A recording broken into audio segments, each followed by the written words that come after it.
Check the name of each part of the product. Place a fruit with the stalk upward at the center of the basket. After placing a fruit, be sure to pull out your hand.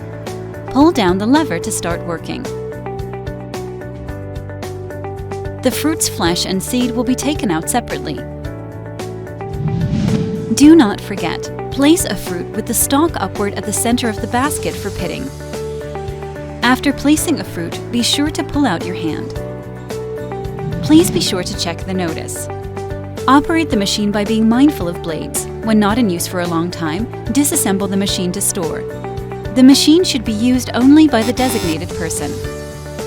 After removing foreign substances from the blades with wet cloth, clean them with dry cloth.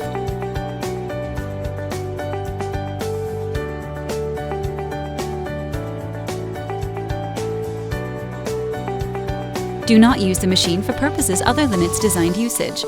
We are not responsible for any injury or property damage caused by the user's carelessness.